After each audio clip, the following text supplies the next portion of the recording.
dengan perubahan U ke arah X.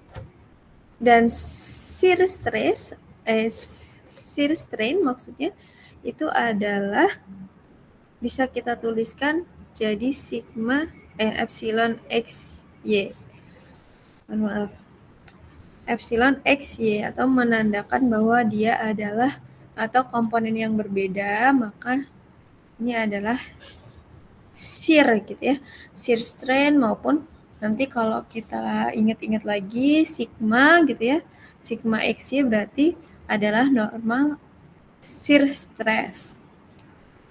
Nah, kemudian kalau misalnya epsilon dari YY, perubahan shear strain gitu ya, ke arah Y pada bidang Y, maka kita bisa tuliskan sebagai dou V per dou Y. Nah, jangan lupa bahwa epsilon XY atau shear strain dari XY atau maupun YX itu sama dengan setengah dari gamma XY. Maka kita bisa tuliskan bahwa ini ya, setengah dari XY atau gamma sendiri itu. Nah, ini adalah dou V per dou X ditambah dou U per dou Y. Ini adalah komponen-komponen dari strain tensor 2 dimensi.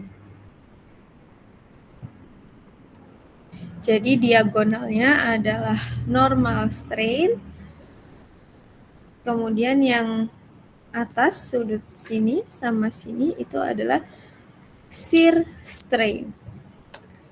Oke.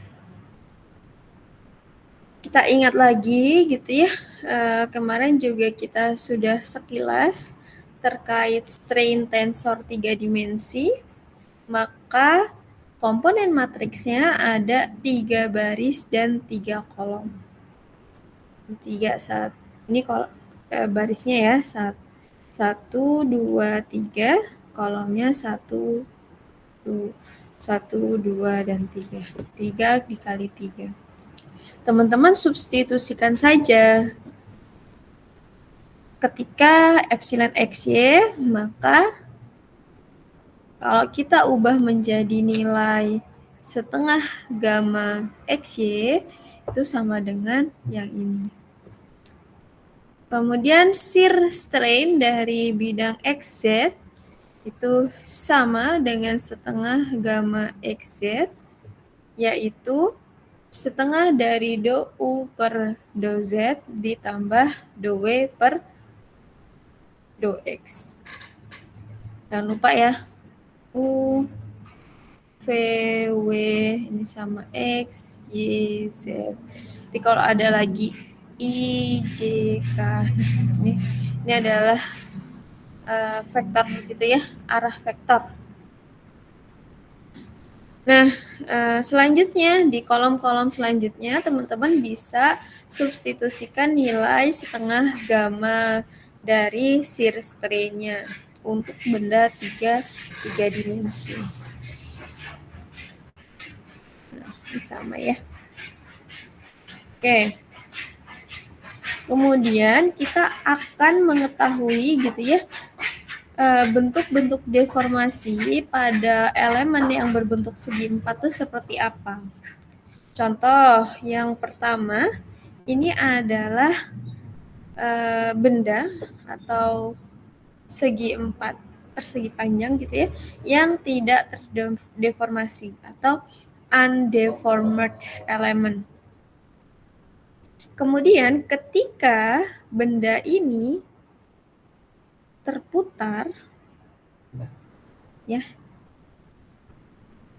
maka dia berubah posisinya, maka kita sebut sebagai rigid body rotation.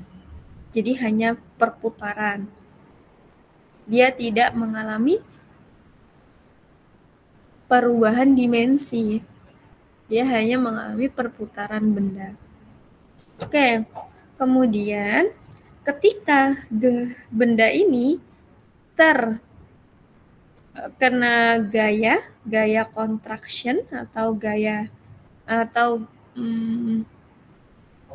ya dari sini gitu ya, dia akan menyebabkan perubahan yang dinamakan horizontal contraction atau memampat secara horizontal.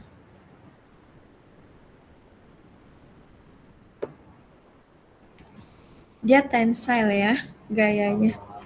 Kemudian ketika sebuah benda ini terkena gaya yang berarah vertikal, maka hasilnya akan menyebabkan pemampatan secara vertikal. Teman-teman bisa lihat nih di sini. Jadi yang tadinya lebih besar sekarang mengecil gitu ya, ini vertical contraction. Kemudian yang terakhir adalah bentuk deformasi pada elemen segi 4 yang disebut sebagai shearing deformation. Tentu teman-teman sudah familiar ya, ketika ada gaya, dia akan menyebabkan perubahan bentuk ya, yang shear. Ini awal mulanya gini gitu ya. Ternyata ketika terkena gaya, dia membentuk deformasi shearing atau geser. Oke.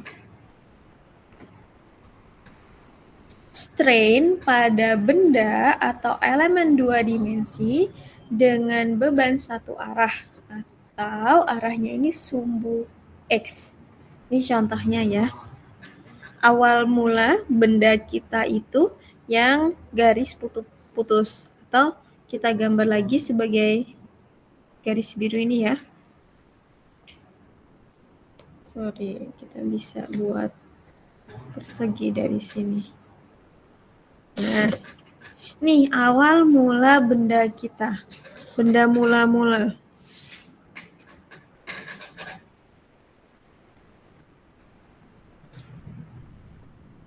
Kemudian ternyata si benda ini dikenai beban satu arah. Beban satu arah yang terdeformasi ke arah sumbu X atau Y. Kalau begini. Nih benda hasil dari strainnya. Ini yang abu-abu. Kira-kira ketika original shape-nya kayak gini, dari manakah beban yang mendominasi? Izin menjawab Bu, dari Y Bu. Dari Y Bu. Dari Y. Sepakat semuanya? Kita coba Sepakat, ya. Bu. Dari Y. Oke. Maka dia terdeformasi ke arah sumbu X nih. Jadi ini ada pengurangan, ini ada penambahan panjang. Nah, maka bagaimana menghitung strain-nya? Tinggi hasil strain kan ini 1 kali 1 gitu ya dimensinya. Maka hasil dari strain di arah Y itu adalah 1 ditambah strain YY atau normal strain. Dan sama dengan yang di arah X. 1 ditambah strain XX. Karena dia berubah gitu ya, tidak hanya ke arah sumbu X. Ternyata perubahannya ini adalah ke arah sumbu Y juga gitu. Ini kan berubah ya. Dan ini juga berubah gitu. Ini contoh dari normal strain dengan satu beban saja.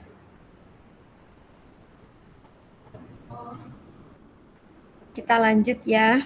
Ada Mas Gusti. Ketika si benda gitu ya, kita kenai gaya atau benda ini mengalami perubahan secara shearing, maka ini teman-teman perhatikan gitu ya, kan awal mula ini adalah benda yang abu-abu tua. Hasil dari perubahannya itu yang putus-putus. Maka yang sebelah sini itu kan bertambah ya. Ini kan segini. Kalau kita mau cari nilai perubahannya, maka ini disebut delta L atau penambahan panjang ke arah X-nya. Ini panjang awalnya. Terus yang ini itu dari arah sumbu Y, dan ini pertambahan panjangnya atau perubahannya. Sudut ini itu disebut gamma. Maka gitu ya, teman-teman masih ingat nggak? Strain itu sama dengan delta L per L atau L per delta L. Panjang mula-mula dibagi perubahan panjang atau perubahan panjang dibagi panjang mula-mula.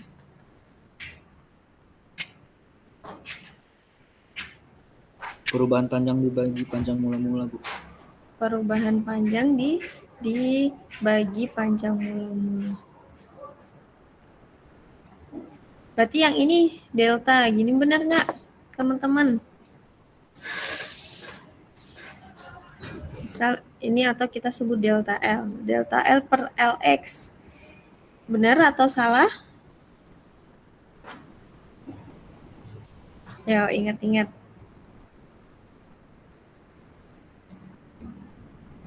Di pertemuan pekan lalu.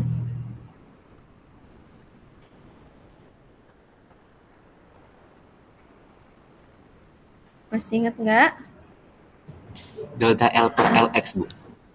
Oke, ini betul ya berarti. Nah, strain adalah perubahan panjang dibagi panjang mula-mula. Oke, itu tadi ketika si benda hanya diberikan gaya shearing.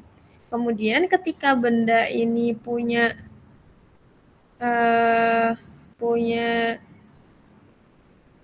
arah yang berbeda seperti apa gitu. Nah, ini contohnya ya. Kalau yang A, ini kan dia diberikan sebuah gaya yang membuat perubahan. Awal mulanya bentuk persegi yang ini ya teman-teman. Kemudian dia jadi berubah seperti ini, seperti yang A. Ini disebut half angles on horizontal and vertical face. Jadi dia tidak hanya horizontal aja, namun vertikalnya. Sehingga sudut yang dibentuk di sini itu setengah gamma. Berbeda dengan yang full angle. Ini full gitu ya, tanpa dia berrotasi. Jadi hanya satu rotasi dari bentuk mula-mulanya seperti ini jadi seperti ini. Jadi cuman ada full of gamma atau full of sudut vertikalnya. Oke, ini contoh gitu ya, bagaimana perilaku benda yang mengalami perubahan secara kita tinjaunya 2 dimensi gitu ya, dengan beban 2 arah atau 1 arah sumbu X. Kan kalau gini berarti arahnya begini ya.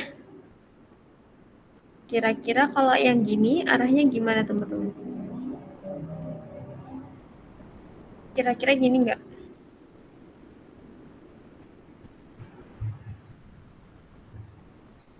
Kalian bisa bayangkan gitu ya, ketika kalian punya sebuah kertas atau apa, kalian berikan sebuah tekanan, bagaimanakah perilaku dari kertas tersebut? Oke. Nah, selain kita belajar transformasi stres pada beberapa pekan yang lalu, kita akan belajar transformasi strain. Sama gitu ya, manfaatnya, terus tujuannya adalah mengetahui ketika sebuah benda itu diberikan perubahan, diberikan gaya, bagaimana perubahannya.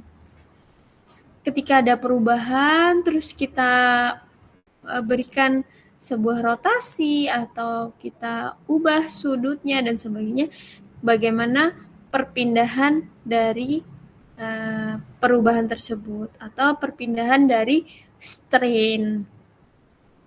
Nah, di sini kita akan belajar transformasi vektor dalam bidang 2 dimensi. Vektornya vektor strain gitu ya.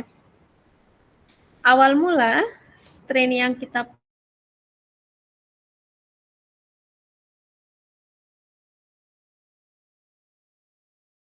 V gitu ya, perubahan yang ke arah Y dan U yang ke arah X. Ini awal mula nih teman-teman. Awal mulanya tuh seperti ini.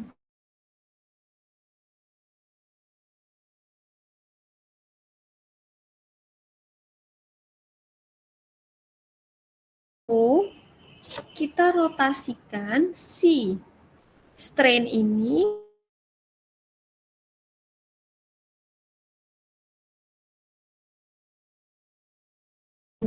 pindah jadi di sini. Maka sudut rotasinya berlawanan arah jarum jam ke atas gitu ya.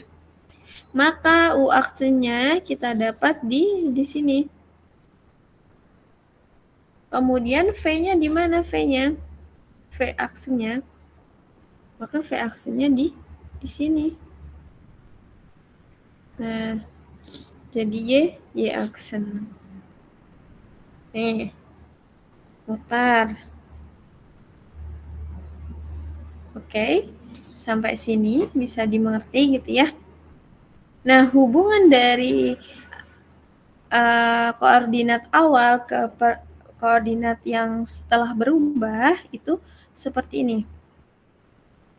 Nah, di sini. Ketika X bertemu X aksen, mana X? Ini X ya. Maka sudut yang dibentuk adalah cos theta. C ini adalah cos ya. Kemudian Y ini Y bertemu dengan X aksen, berarti sudut di sini, sudut di sini itu adalah sin theta. Ini sin theta, ini cos theta. Nah, inilah hubungannya.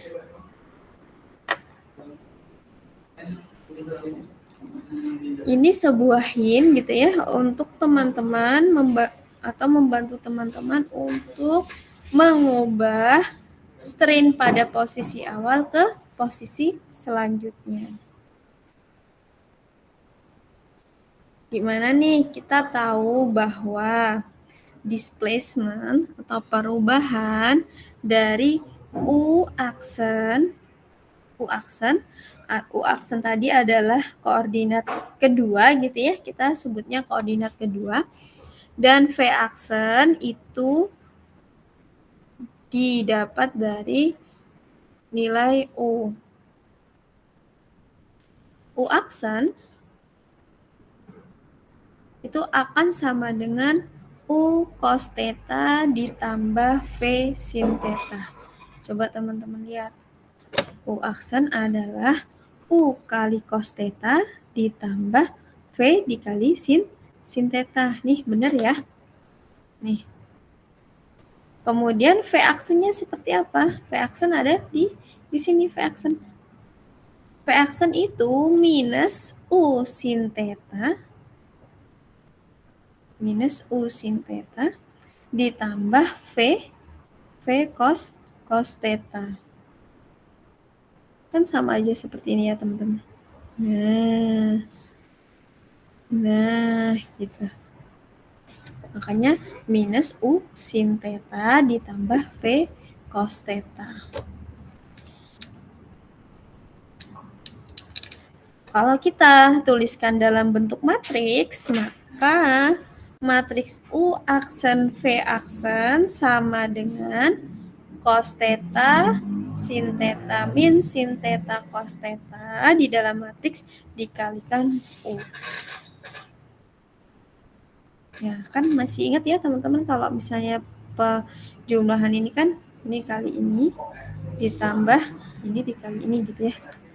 Jangan lupa kan U aksen cos theta dikali U cos theta ditambah sin theta dikali V sin theta. Sangat basic sekali gitu ya tentang operasi matriks. Oke, sekarang kita disuruh mengamati transformasi strain arah sumbu X aksen atau kita sebut normal strain arah X aksen. Berarti kalau normal strain arah X aksen ini kan kita tulis epsilon X aksen ya. Ternyata epsilon dari X aksen itu sama dengan DU aksen perubahannya strain ke arah ke bidang X. Nah, DU aksen per DX di mana kita bisa dapatkan gitu ya di persamaan 4.2 ini do U aksen per do X aksen itu sama dengan do U aksen dikali do X do U aksen per do X dikali do X per do X aksen. Ya kan sama aja ya teman-teman. Kan dikali dengan 1. Kemudian sama dengan transportasi U pada bidang Y-nya. Do U aksen per do Y dikali do Y per do X. Di mana sebetulnya do X per do X aksen ini adalah cos. Nih. Cosnya ada di sini ya, cos. Maka do X per do X aksen. Perubahan awal X ke perubahan X aksen. Do Y per do X aksen sama dengan S. Berarti ini sama dengan S, ini sama dengan C. Maka kalau kita tuliskan ulang, berarti tinggal do U aksen do X.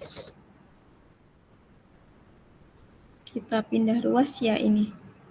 Sebentar. Coba kita turunkan supaya dia dapat ini. Do U aksen do X aksen sama dengan do U aksen do X dikali C ditambah do U aksen do Y dikali S.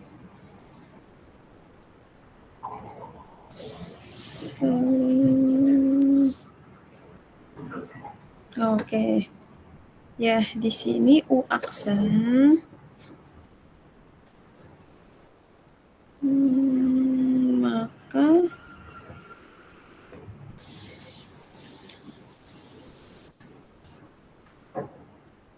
nah, kalau di sini kan DU aksen perubahan arah U gitu ya ke bidang yang X aksen, sedangkan yang ini adalah DX tanpa ada aksennya. Jadi dia berubah atau menghitung dari koordinat awalnya.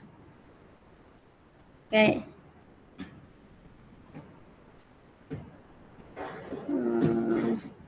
Kita lanjutkan ya.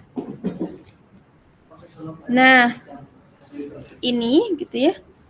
Ketika kita butuh nilai dari epsilon X aksen atau strain dari atau arah X aksen. Di sini, strain ini. Perubahan yang dimiliki oleh sumbu X aksen. Maka kan kita tahu ya tadi si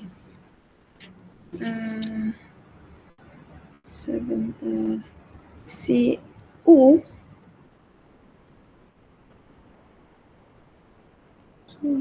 saya turunkan X aksen itu adalah DU per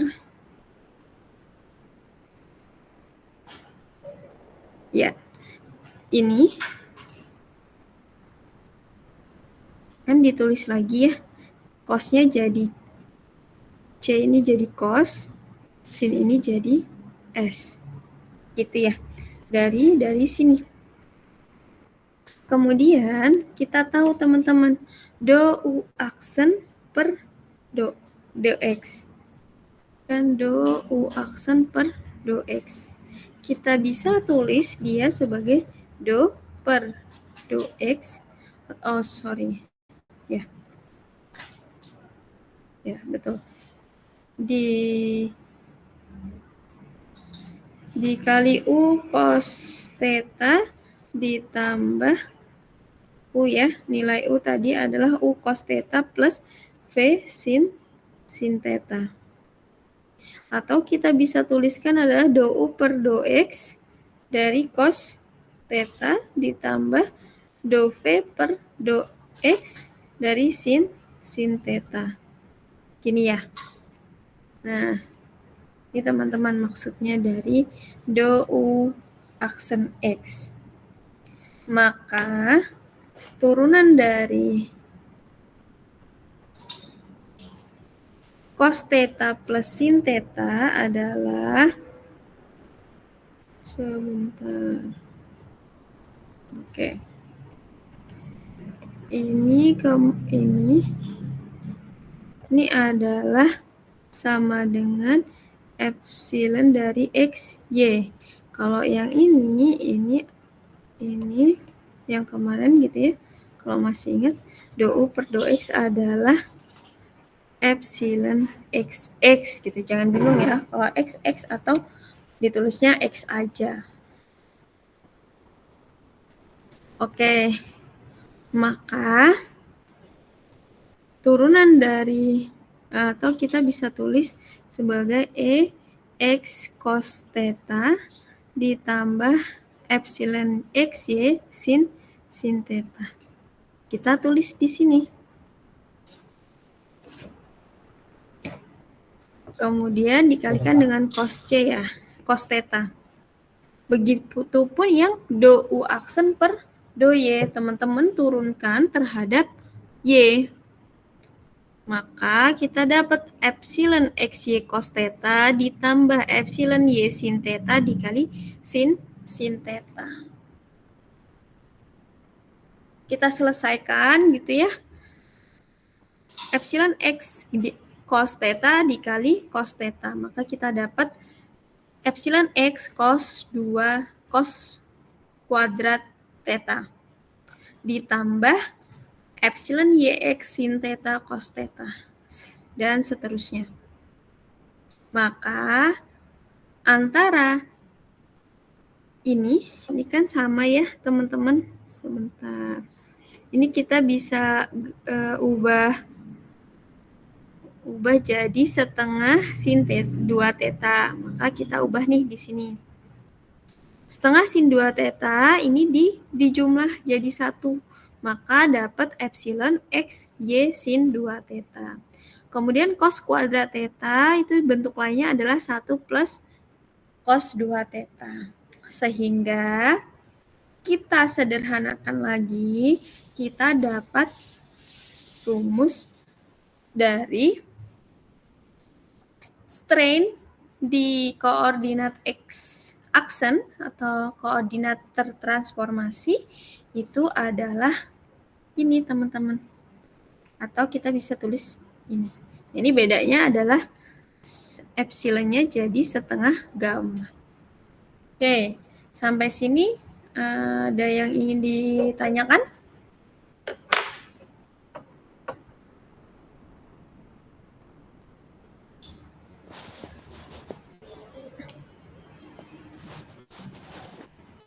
Insya Allah cukup, Bu. Oke, aman ya semuanya. Kita lanjut. Nah, sama dengan stres transformasi yang waktu beberapa pekan lalu, kita bisa menggunakan substitusi dari beberapa komponen. Misalnya, normal strain epsilon XX itu bisa digunakan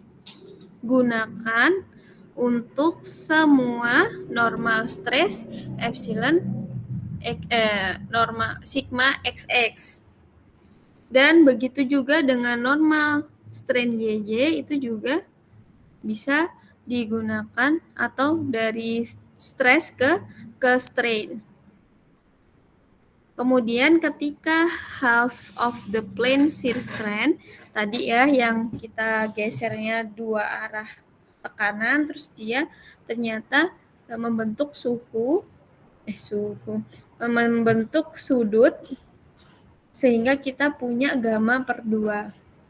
Maka kita bisa menggunakan shear stress atau tau XY. Contohnya gimana? Kan kemarin kalau kita cari normal stress arah X aksen atau di koordinat tertransformasinya atau X aksennya itu seperti ini.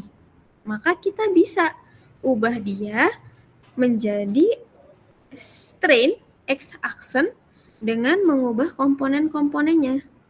Norma stres jadi strain asalkan gitu ya. Asalkan ini sigma XX itu bisa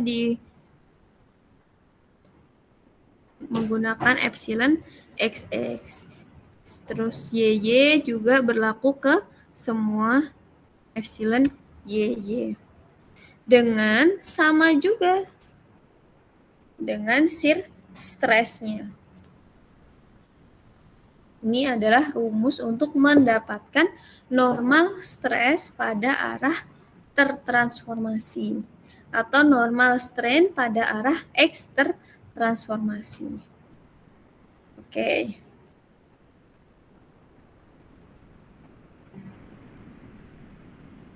Bisa dipahami ya, teman-teman? Nah, tadi kita membicarakan terkait transformasi strain yang berhubungan dengan transformasi stres nih. Sekarang teman-teman masih ingat gitu ya, ada juga istilah prinsipal stres. Di strain juga dia punya istilah prinsipal strain.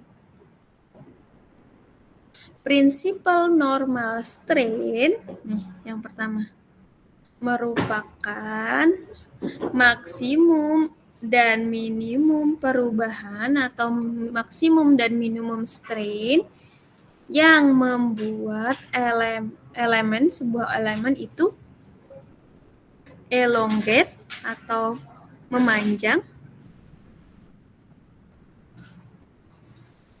atau memampat. Itu adalah prinsipal normal strain, sama dengan mirip gitu ya dengan prinsipal normal stress, yaitu nilai maksimum dan minimum stres yang dimana kondisinya shear stress-nya sama dengan 0. Kalau di sini maksimum dan minimum strain yang membuat elemen itu memanjang atau memampat.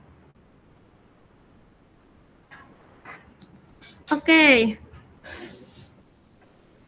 Maksimum shear strain atau kita sebut principal shear strain merupakan sebuah nilai maksimum dari pergeseran atau shearing dari strain-nya, sehingga menyebabkan satu bagian dari elemen tersebut berubah relatif berbeda arah atau sama arahnya terhadap elemen tersebut.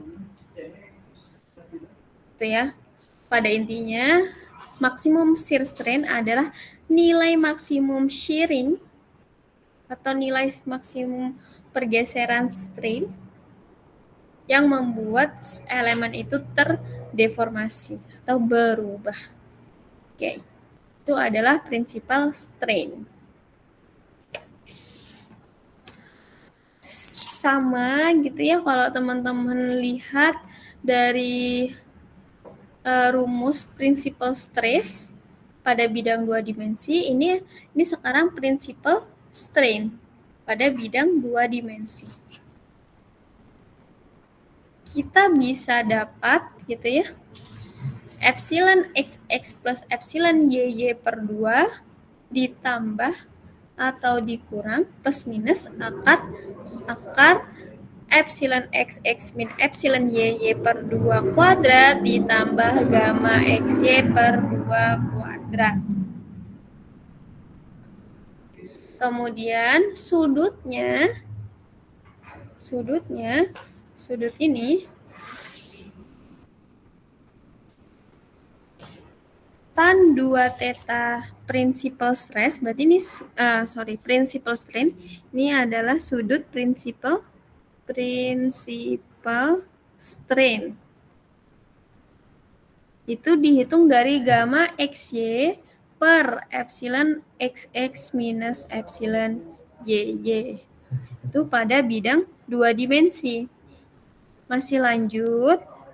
Tadi ngomongin principal stress, terus strain, kemudian sudut yang dibutuhkan untuk mencapai principal strain itu tadi ada tan 2 theta p sama dengan gamma xy min per epsilon xx min epsilon yy. Kemudian untuk menghitung shear strain maksimum 2 dimensi seperti apa? Nah, teman-teman perlu ini 2 dimensi atau 3 dimensi ya berarti. 2 dimensi, 2 dimensinya ditinjau dari XY, YZ, dan ZX. Nah, ini adalah rumus untuk mendapatkan shear strain maksimum. Epsilon 1 minus epsilon 2 dibagi 2. Itu XY. Teman-teman ingat aja bahwa X, Y, Z 1, 2, 3. Kalau XY yang ditanya, maka epsilon 1 min epsilon 2 per 2. Kalau Zx artinya epsilon 3 dikurang epsilon 1/2. Oke. Nah, sampai sini masih oke? Bisa dipahami ya?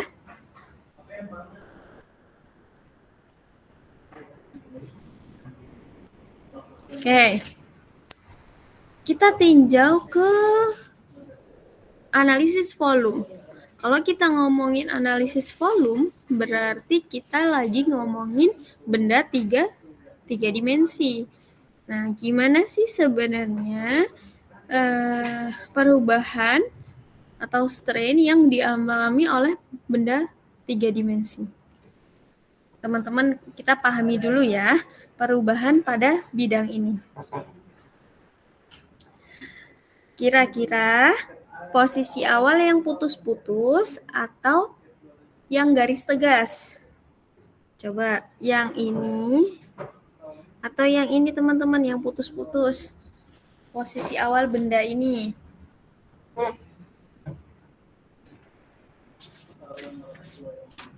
Ya, bisa keduanya. Kita anggap benda ini terkena tekanan ke arah yang masuk gitu ya, atau ke sini. Jadi bendanya jadi memampat gitulah ya. Nah, ke sini jadi kecil bendanya maksudnya. Jadi benda awalnya yang tegas, terus ketika setelah terkena tekanan, maka dia punya perubahan, yaitu strain dengan bidang benda yang garis putus-putus. Panjang awalnya, nah, ketika kita menggunakan analisis 3 dimensi, sebetulnya dari waktu stres kita kan hanya mengambil satu elemen bagian kecil dari benda tersebut gitu ya, untuk menganalisis baik itu stres atau strain. Kalau kita mau menganalisis semua permukaan ini, maka dibutuhkan waktu yang sangat lama. Sehingga kita ambil nih. Nah, kita ambil. Untuk itu, maka perubahan kecilnya itu kita sebut sebagai delta V atau perubahan volume. Nih, perubahan volume. Di mana perubahan volumenya itu ada di X, ada di Y, ada di Z. Perubahan volumenya itu baik itu perubahan panjang X, perubahan panjang Y, dan perubahan panjang Z. Sehingga kita bisa mendapatkan perubahan dari sebuah benda 3 dimensi ini dengan meninjau titik atau capture sebuah elemen di bendanya dan menghitung gitu ya, menghitung perubahan ke arah X, Y, dan Z. Nah, pada intinya ini ya yang ingin disampaikan dari gambar ini. Oke. Kalau kita ngomongin strain. Nah, kita contek gambarnya ya. Nah, tadi kita sudah sepakat bahwa kalau di 2 dimensi tadi ada delta L per Lx. Maka untuk strain di volume atau epsilon volume itu delta V dikurang delta V aksen per delta V. Kan panjang mula-mula ya. Panjang mula-mulanya disebut delta V. Delta V ini bukan berarti perubahan seluruh komponen kubus tersebut, tapi kita sepakat tadi adalah delta V ini dari perubahan kita capture bagian kecilnya. Maka kalau kita sederhanakan gitu ya, ini coret, maka dapat nilai 1 dikurang delta V aksen per delta V. Delta V aksennya kita substitusi dari sini teman-teman, bahwa delta V aksen itu delta X ya. Delta X mana delta X? Perubahan delta X dikurang panjang awal dikurang perubahannya, kemudian dikali dari perubahan Asisten ahli, Pak. atau panjang delta LY dikurang perubahannya do LY. Ya, teman-teman. Nah, kan kita sebut panjang awal nih. Ini ke sini. Ini kan kita sebut panjang awal. Nah, jangan bingung ya. Ada delta, Bu. Terus ini adalah perubahan panjangnya. Karena dia memampat, maka minus dong delta LZ dikurang do LZ. Nah, kemudian atau kita bisa tulis gitu ya, epsilon dari XX nih, misal contoh yang X atau yang Z deh, epsilon dari ZZ ini kan do LZ dibagi panjang mula-mulanya DLZ nih, maka kita bisa mendapatkan si persamaan ini kita selesaikan menjadi persamaan 4.64. Delta V aksennya kita masukin gitu ya, ini ke sini. Kemudian delta V-nya kita punya delta LX, delta LY, dan delta LZ. Kalau kita eliminasi, maka kita dapat hasil ini. Ternyata dalam kenyataannya, kalau mau mencari perubahan volume atau strain pada benda 3 dimensi, kita hanya perlu menambahkan epsilon XX ditambah epsilon YY ditambah epsilon ZZ tanpa harus menggunakan rumus yang ini. Oke. Nah, sampai sini ada yang ingin ditanyakan?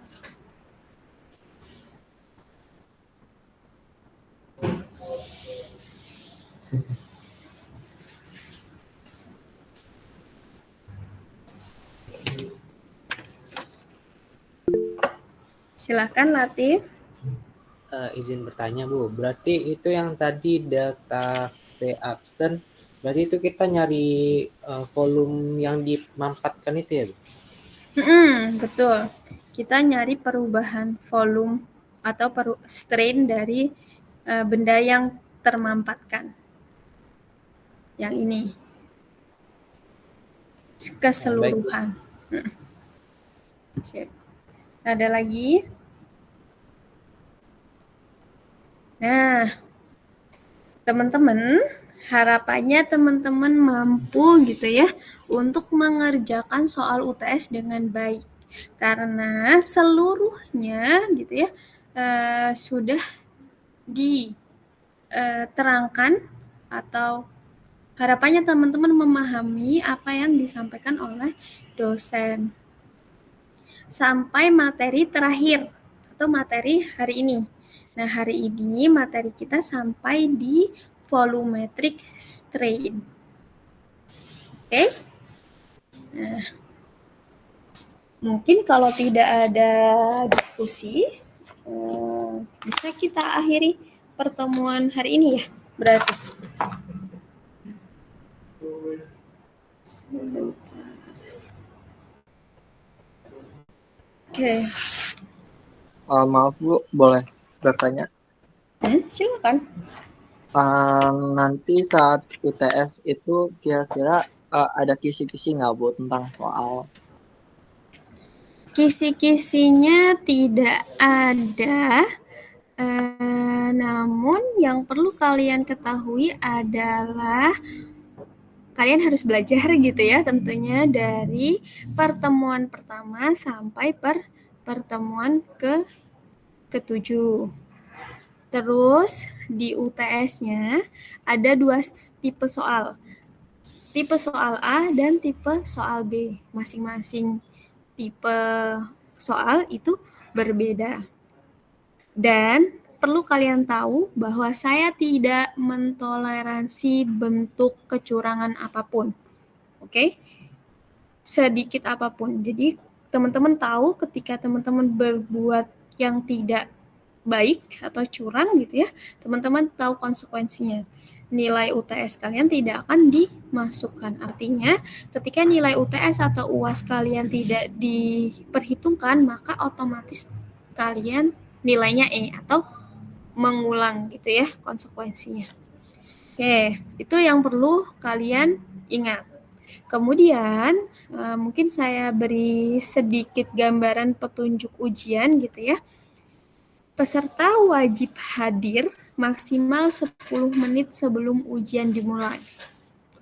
Kemudian yang kedua, diperkenankan menggunakan kalkulator, namun tidak boleh menggunakan aplikasi kalkulator di smart mobile. Alat telekomunikasi apapun harus dimatikan dan disimpan ke dalam tas masing-masing. Semua perangkat yang tidak dibutuhkan dalam ujian harus disimpan.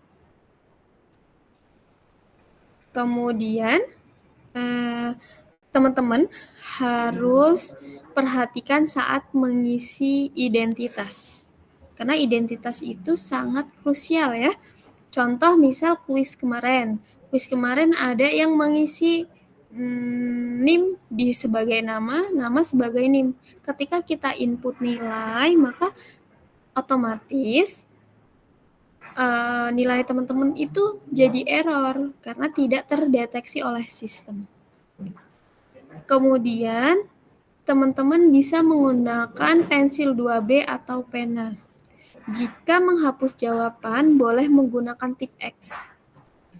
Kalau misalnya menggunakan pensil, maka teman-teman menggunakan penghapus dan menghapusnya sampai benar-benar bersih. Pastikan lembar jawaban teman-teman tidak kusut, apalagi rusak. Nah, ini yang paling penting. Ujian bersifat open book yang diizinkan hanya 1 lembar saja. 1 lembar HVS A4 ya. Di 2 halaman bolak-balik, jadi 1 lembar 2 halaman bolak-balik. Ketika kedapatan membawa lebih dari 1 lembar, maka pengawas berhak mengambil dokumen tersebut. Oke, itu yang bisa saya bagikan. Ada tanggapan? Ini juga berlaku untuk di geodinamika nggak, Bu? Enggak, beda lagi. Di geodinamika kemarin sudah dijelaskan gitu ya, close book. Baik, Oke. Bu. Izin bertanya, Bu, kira-kira untuk masing-masing tipe soal itu kira-kira berapa jumlah soalnya, Bu ya, kalau misalnya diperkenankan untuk tahu? Sekitar kurang dari 50 soal. Ya, di antara itu. Berarti ada yang bersifat pilgan dan ada yang bersifat esai ya, Bu ya, kalau bisa di bawah 50. Tadi kan Ibu menyampaikan pakai pensil. Betul. Kira-kira itu. Baik, Bu, terima kasih. Sama-sama. Nah, sebentar ya. Jadi setiap mata kuliah yang diampu baik oleh kami tim geomekanika dan mungkin tim geodinamika akan berbeda ya teman-teman. Silakan dipastikan saja. Kemudian ini adalah distribusi nilai kuis. Silakan gitu ya. Teman-teman kalau misalnya ingin ingin protes kenapa nilai saya seperti itu, atau mungkin ada salah koreksi dan sebagainya. Oke?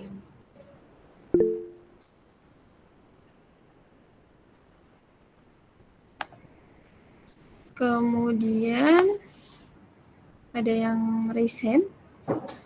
Silakan.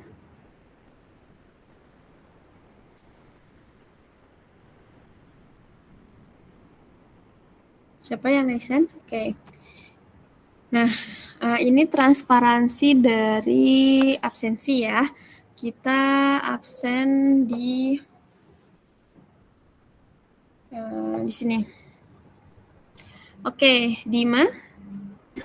Hadir, Bu. Tata.